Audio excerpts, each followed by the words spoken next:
காசியில கோயில் கொண்டிருக்கக்கூடியது எம்பெருமான் விஸ்வநாதன். அந்த விஸ்வநாத பெருமானுக்கு ஒரு நாள் ஒரு ஆசை வந்துதான். ஒரு பிச்சைக்காரனா காசி வீதியில போனா நம்ம எப்படி வரவேற்பார்கள்? அதனால அவர் பிஷாண்டி தானே, அவருக்கு ஒன்றும் புதுசு இல்லையே. அவர் ஒரு பிச்சைக்காரனாக வீதியில் வருகிறார். வந்து வீடு வீடாக கையேந்துகிறார். காலையிலிருந்து மாலை வரை காசிமா நகர் முழுக்க அலைந்த பிறகும் அன்னபூரணியினுடைய கணவனுக்கு ஒரு பிடி சோறு கொடுப்பதற்கு யாரும் தயாராக இல்லை. பசியால வாடிப்போன நிலையில் இருந்த எம்பெருமான் மாலை வேளையில் காசி நகரத்தினுடைய சாக்கடைகள் எல்லாம் சங்கமமாகின்ற பகுதி, அந்த பகுதியில போய் சேர்க்கிறார். அங்கே ஒரு ஏழை உட்கார்ந்திருக்கிறான். அவன் தொழுநோயாளி. அவனை சுற்றி 4 நாய்கள் இருக்கின்றன. அவன் வேலை என்ன தெரியுமா?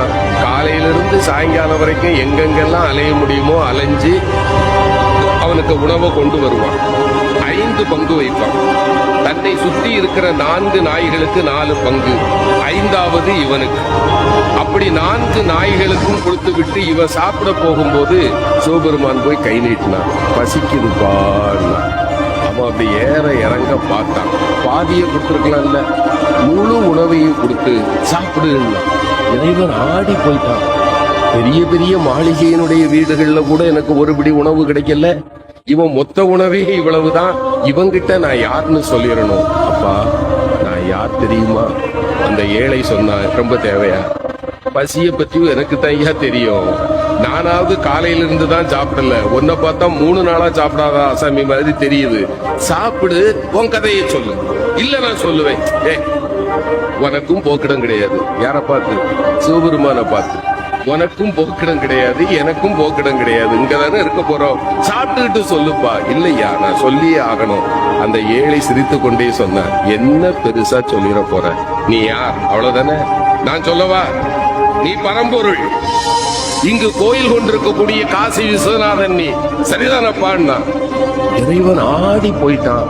ஞானிகளாலும் கண்டுகொள்ள முடியாத என்னை மகனே நீ எப்படிப்பா கண்டுகொண்டாயின்னார். அந்த ஏழை சொன்னா, இந்த ஊர்ல யாருமே என்ன மனுஷனா பார்க்க மாட்டாங்க ஐயா, என்ன பார்த்தா 100 அடி தள்ளி போயிடுவாங்க.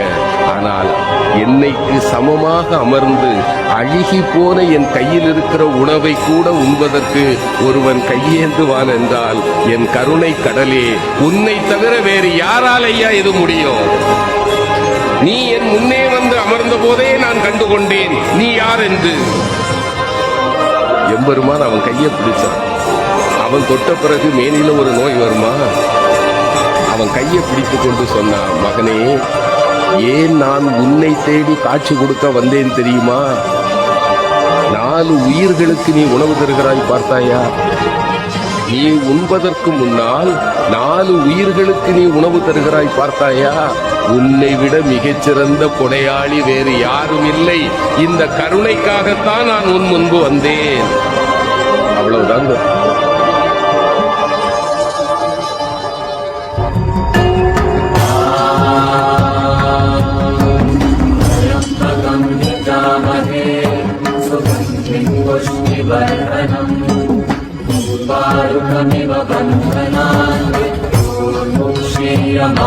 Bye.